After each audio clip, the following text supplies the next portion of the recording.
Hi guys, how's it going? Once again, I think that the thing that I always wanted to do the most was to become a philosopher. When I was a young boy, I was diagnosed with autism. And the thing is that I took it not really very personally, in the sense of that there's something wrong with me, but rather there's just some adjustments I need to do with my relationships, more like that, more so that.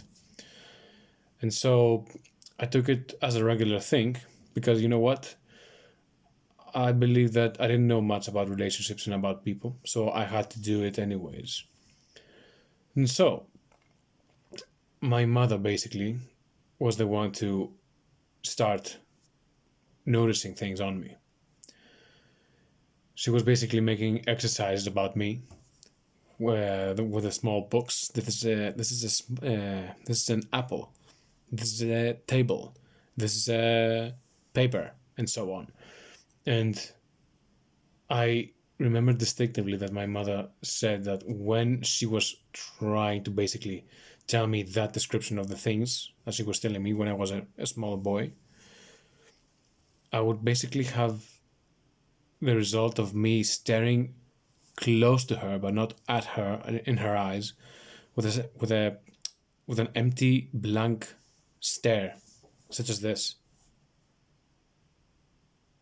close to the eyes but not in the eyes. For example, right now I'm looking at here, not here, there.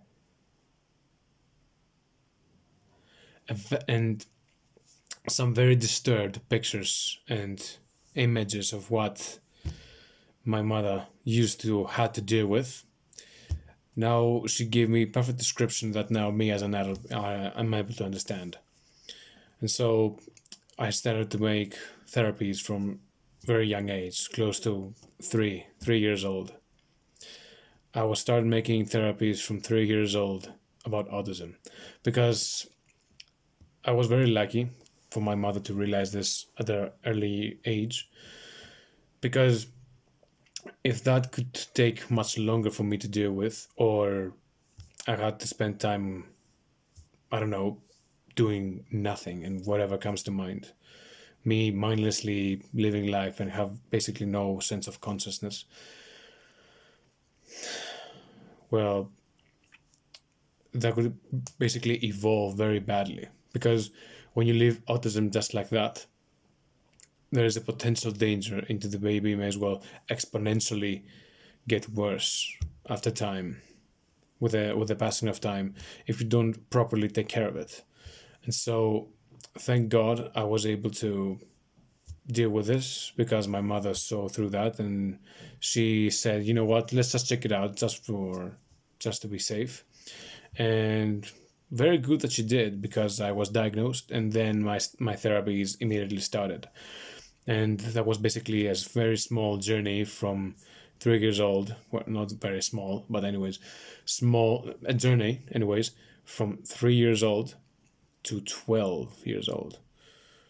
Basically, in that 9 year period, I was doing exercises about things like, with your right arm touch your left shoulder. Very good. You wouldn't be able to do that many years ago. That kind of stuff. And so I think about those stuff, and sometimes they freak me out, and some other times they basically make me more appreciative and have much more gratitude to everything that happened to me. In any case, it could have been way worse always, but I dodged the bullet, basically. I could have gone way, way, way worse. And who knows, may as well be considered to be disabled. I could be considered to be completely antisocial, not be able to speak and not think the way I wish. And the thing is that because I was a guy who always had the title and the frame of there's something wrong with you, I never took it personally as if there's something wrong with me indeed, but I took it as the thing that, you know what, that's just the road to freedom. I was told that there's a danger if you allow this to just continue exist and live it untrained. And so what I did was basically took it as the road to freedom, and basically I saw it as an extreme form of self-improvement back then.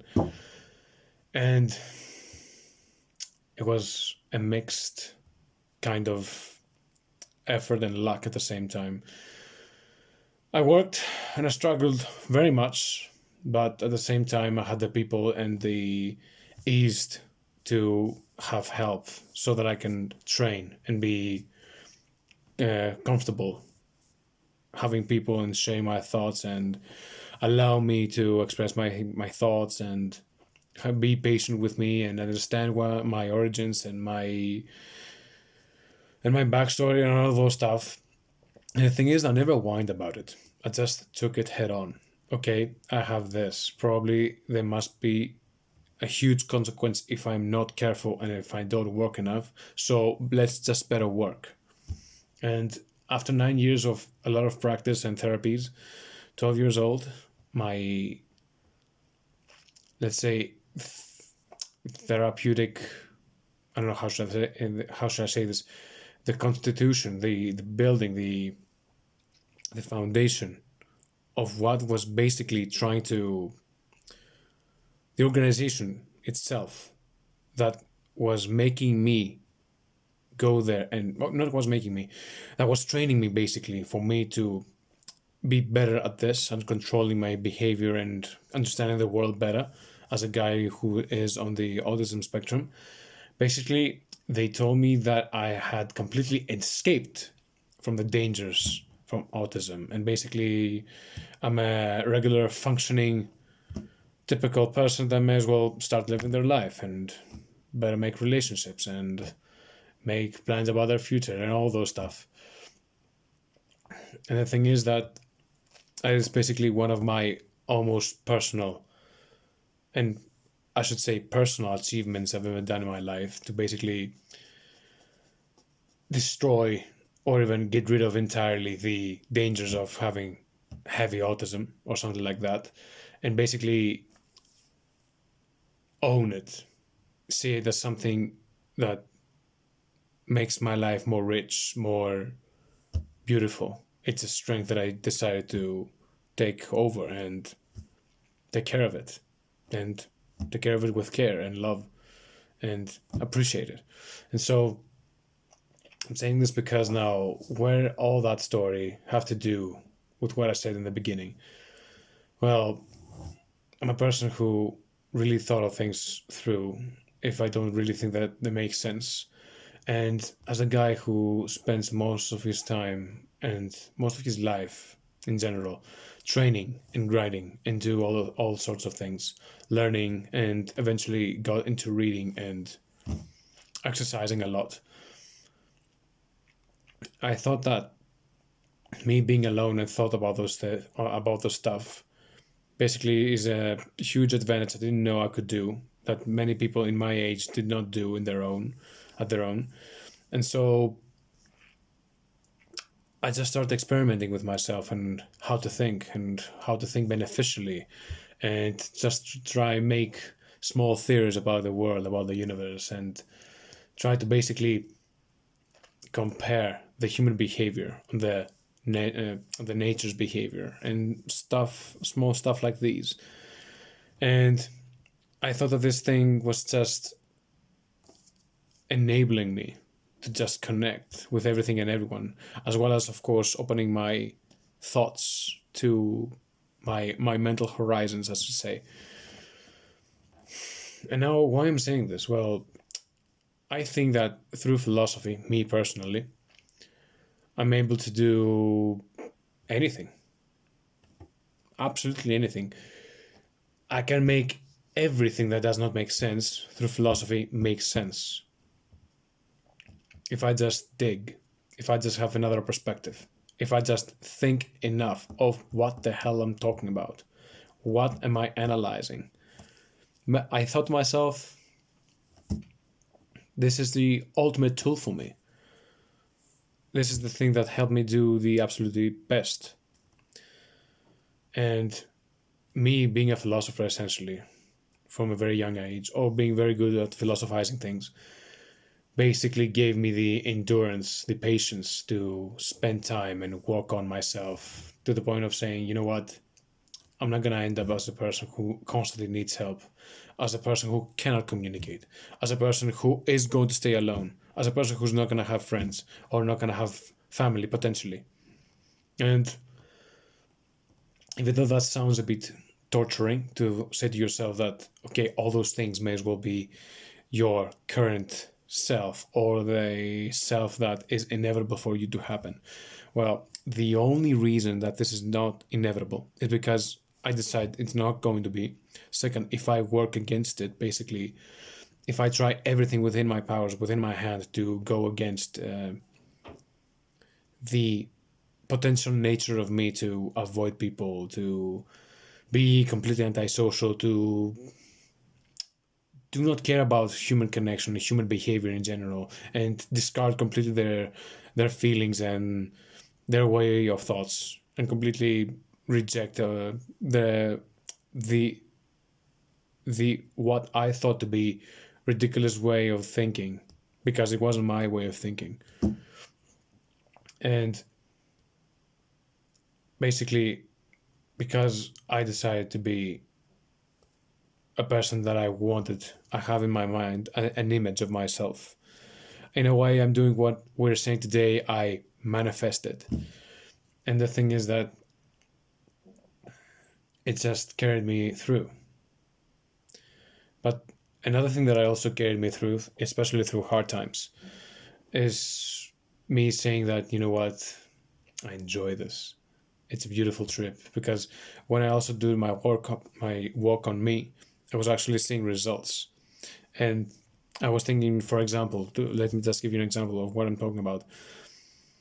If I interact with people and I say, and I see that their interaction does not go necessarily so well, I'm going to take this example, and then take it on my own and sit by myself and just think about that through.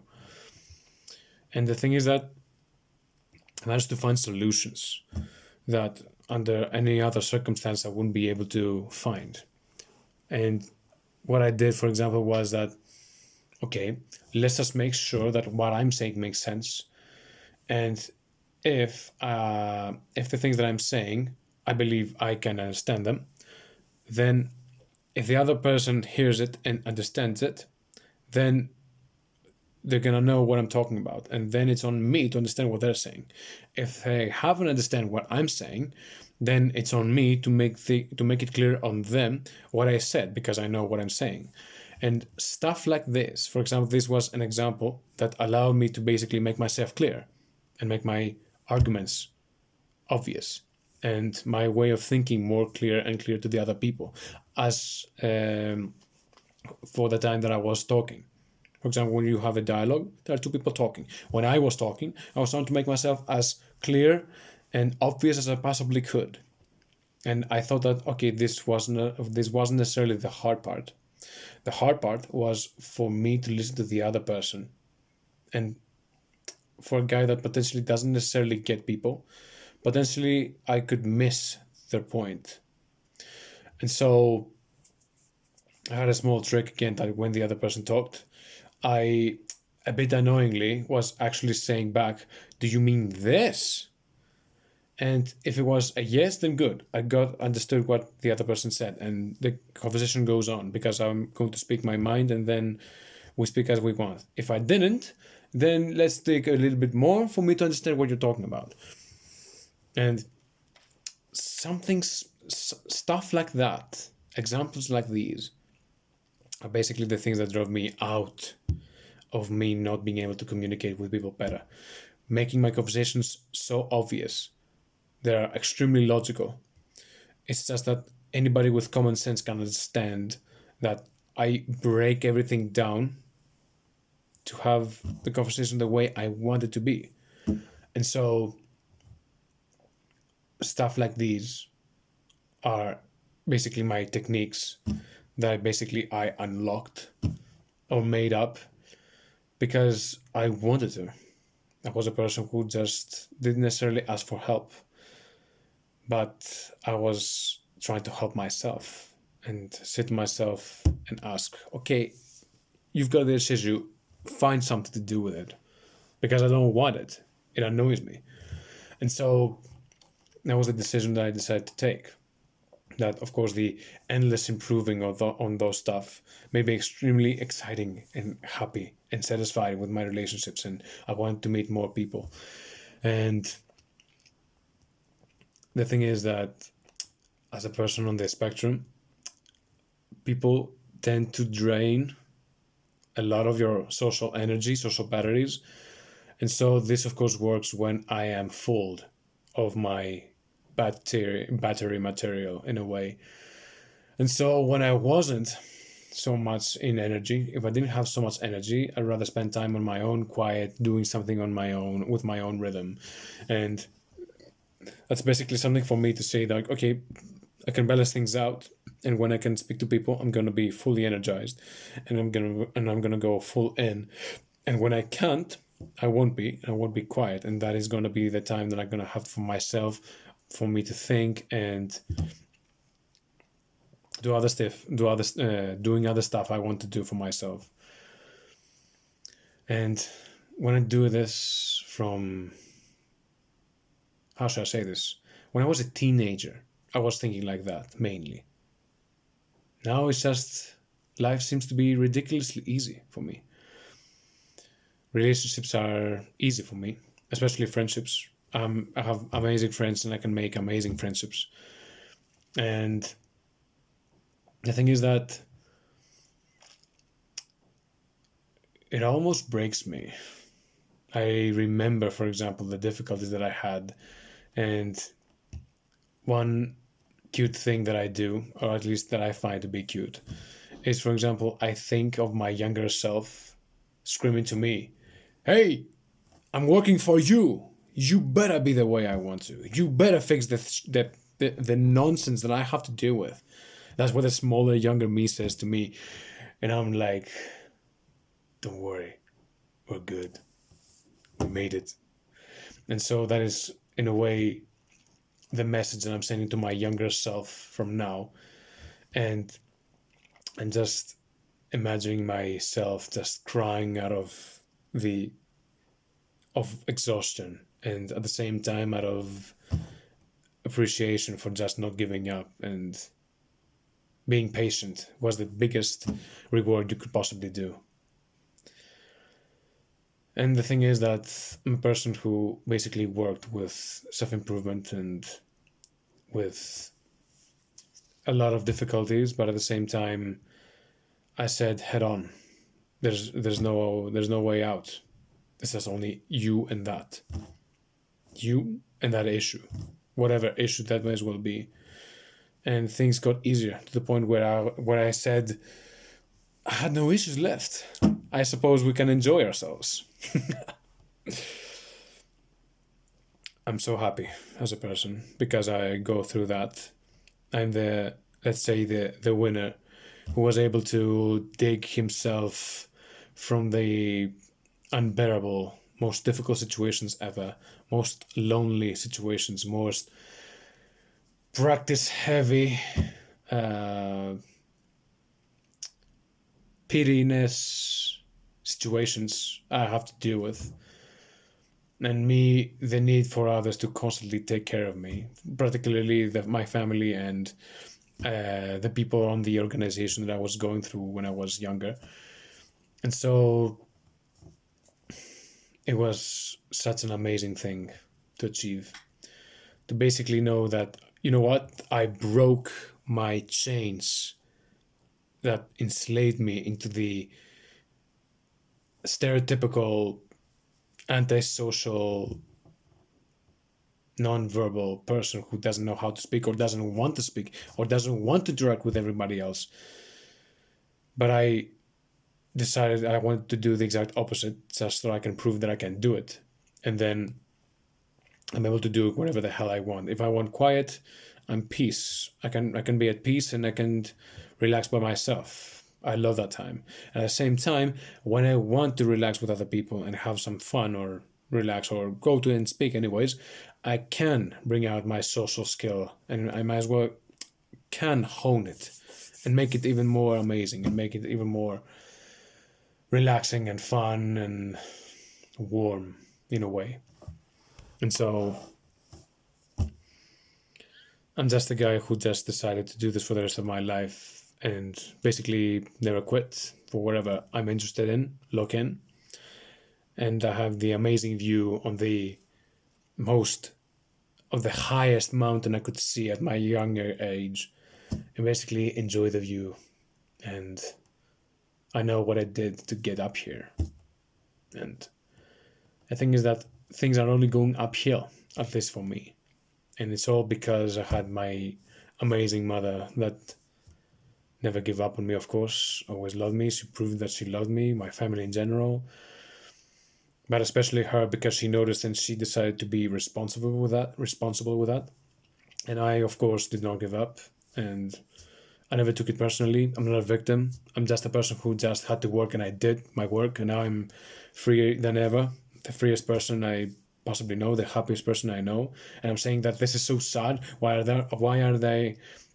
there not more people being free and happy just like I am? And now that I've grown, yes, it makes sense. Extreme conflict, extreme pressure makes you enjoy simple life much more. And I think that my decisions are clear for me, and I want to continue basically go to other heights just for the sake of it because it's fun, and say to many other people who may as well be lost that, you know what, life is beautiful, life is amazing, and do not hate conflict necessarily. Do not be against discomfort. That amazing happiness and true freedom may as well be behind that. And all this because, you know what, I thought of this and it made sense to me. I wanted this to happen. And just be patient. And even though that is simply to understand, it's not, of course, necessarily easy to do. And that is going to be my thing. Just be patient. Life is going to be hard. Life, when is unknown to you, is hard. When you are unknown to yourself, is hard. Life is hard. Your interaction with yourselves is basically unknown until you decide to make a deep dive. And having also some picture into your mind. For example, I had my picture that I was a completely social guy. I had amazing friends, amazing relationships with my family, of course. And also, I wanted to exercise a lot because I love exercising. And that's going to be the thing, that philosophy basically made this all happen. And I try to find more ways to love everything. My beautiful world, this beautiful, gorgeous universe, my relationships, my people, everything. My people, even with their flaws, may as well be amazing thing to experience. And that's what I'm gonna say for today, that I believe that philosophy changed my life for good. And it's way more interesting, of course, when you read other greater philosophers, but the thing is that life is much more fulfilled when you give more depth to it yourself and you allow other people to help you, people especially that prove that they want to take care of you because they love you. And that is the thing. I'm very honored, very privileged, very happy person because those things happened to me. And I'll probably do it again if I had to.